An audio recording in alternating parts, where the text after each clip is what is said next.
ကျွန်တော်တို့မြမသမိုင်းကိုပြန်လေ့လာကြည့်မယ်ဆိုရင်ကုန်းပေါင်ခေဘရင်တွေဟာအယုဒ္ဓယကိုသိမ်းပိုက်ပြီးတဲ့နောက်မှာယိုဒယာမင်းဆွေမင်းမျိုးတွေကိုမြန်မာနိုင်ငံနေပြည်တော်ကိုခေါ်ဆောင်လာခဲ့ကြပါတယ်။အဲ့ဒီလိုခေါ်ဆောင်လာခဲ့တဲ့ယိုဒယာမင်းမျိုးမင်းနွယ်တွေကတချို့ဟာမြန်မာနိုင်ငံမှာပဲအခြေချနေထိုင်ခဲ့ကြပြီးတော့ကုန်းပေါင်မင်းဆက်တွေနဲ့လက်ဆက်က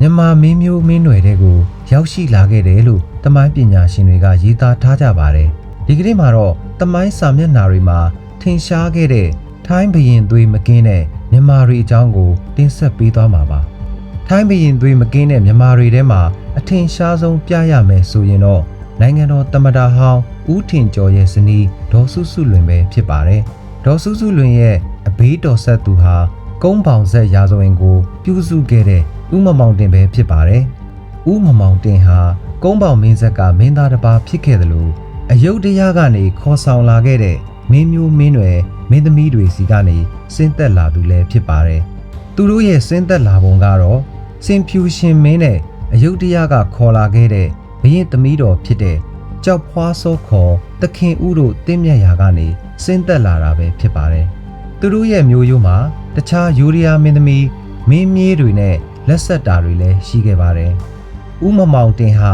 ငယ်စဉ်ကတည်းကမင်းတို့မင်းကြီးနားမှာခါစားခဲ့ရပြီးတော့တီပေါ်မင်းပါတော်မူပြီးနောက်မှာလည်းနေချက်ကိုလက်နက်ကင်တော်လှန်ခဲ့သူလည်းဖြစ်ပါတယ်။အဲ့ဒီနောက်ပိုင်းမှာတော့ကင်းဝန်မင်းကြီးကနေတဆင့်မြို့ပေါ်ကိုပြန်ဝင်ပြီးတော့အစိုးရအမှုတန်းအဖြစ်ဆောင်ရွက်ခဲ့တာပဲဖြစ်ပါတယ်။သူ့ရဲ့အမားတော်ဖြစ်တဲ့ချွန်းတောင်မင်းသမီးဆိုရင်လည်းတီပေါ်မင်းသမီးတော်တွေရဲ့အထင်းတော်ဖြစ်တာဝန်ယူခဲ့ရပါတယ်။နောက်ထပ်ထင်ရှားတဲ့ထိုင်းအနွယ်တစ်ပါးကတော့မင်းတုံးမင်းရဲ့သမီးတော်ထရန်ကာမင်းသမီးပဲဖြစ်ပါတယ်။သူ့ရဲ့မယ်တော်ဖြစ်တဲ့ငန်းစွန်မိဖုရားဟာထိုင်းမင်းသားတစ်ပါးရဲ့ညီတော်ဆက်သူလည်းဖြစ်ပါတယ်။ထရန်ကာမင်းသမီးဟာ1963ခုနှစ်ရောက်မှသာကွယ်လွန်ခဲ့တာဖြစ်လို့တက်တော်ရှိမင်းသမီးအဖြစ်လူသိများကြပါတယ်။မှတ်သားစရာအကောင်းဆုံးအဖြစ်အပျက်ကတော့ဒုတိယကမ္ဘာစစ်အတွင်းမှာဂျပန်အာဏာပိုင်တွေကမြန်မာမင်းဆက်ကိုပြန်လည်နန်းတင်ဖို့ကြိုးစားရမှာထရန်ကာမင်းသမီးရဲ့ကျင်ရတော်တူဖြစ်ခဲ့တဲ့ပြင်မနာမင်းသားကြီးကိုထိနှန်းယူဖို့ကမ်းလှမ်းခဲ့ပူပါတယ်။ဒါပေမဲ့ဒီကမ်းလှမ်းမှုကိုမင်းသမီးကြီးကလိမ္မာပါးနက်စွာနဲ့ညှင်းပယ်ခဲ့ကြောင်းသူနဲ့ရွာဆန်တဲ့အချိန်မှာစာရေးဆရာလူတူဦးလှကအမှတ်တရရေးသားခဲ့ပါတယ်။1936ခုနှစ်ကထိုင်းသမိုင်းပညာရှင်မင်းသားကြီးဒမ်မရောင်မြန်မာနိုင်ငံကိုလာရောက်စဉ်ကလည်းထရန်ကာမင်းသမီးနဲ့ပြင်မနာမင်းသားတို့အိမ်တော်ကိုအထူးတလဲဝင်ရောက်လည်ပတ်ခဲ့ပါသေးတယ်။ထိုင်းမင်းမျိုးမင်းနွယ်တွေက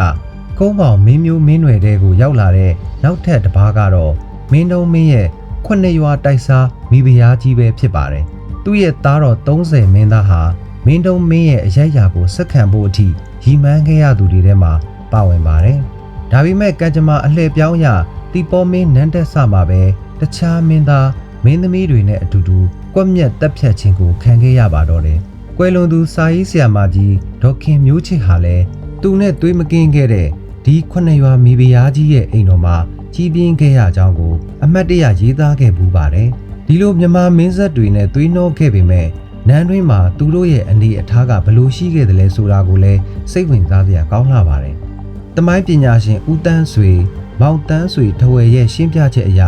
ထိုင်းမင်းမျိုးမင်းနွယ်တွေကိုမနှိမ်မချလက်ဆက်လေးရှိပေမဲ့ဆောင်ရနန်းရမိဖုရားကြီးအဆင့်ထိတော့ပေးလိမ့်မရှိပဲတာမန်မိဖုရားအရာလောက်သာထားလိမ့်ရှိတယ်လို့သိရပါတယ်။မြန်မာနိုင်ငံကိုရောက်လာခဲ့တဲ့ဒီမင်းမျိုးမင်းနွယ်တွေကိုစကိုင်းနားကငွေတဲလုပ်ငန်းတွေလုပ်ကင်တဲ့ရွာထောင်အရက်နဲ့မန္တလေးမြို့ကမုတ်တီစုမင်းသားစုစတဲ့ရက်ကွက်တွေမှာနေရာချထားပေးခဲ့ပါတယ်။အထင်ရှားဆုံးသမိုင်းခြေရာတစ်ခုကတော့နောက်ဆုံးအယုဒ္ဓယဘရင်ကိုယ်တိုင်မန္တလေးရဟိုင်းစည်းနာက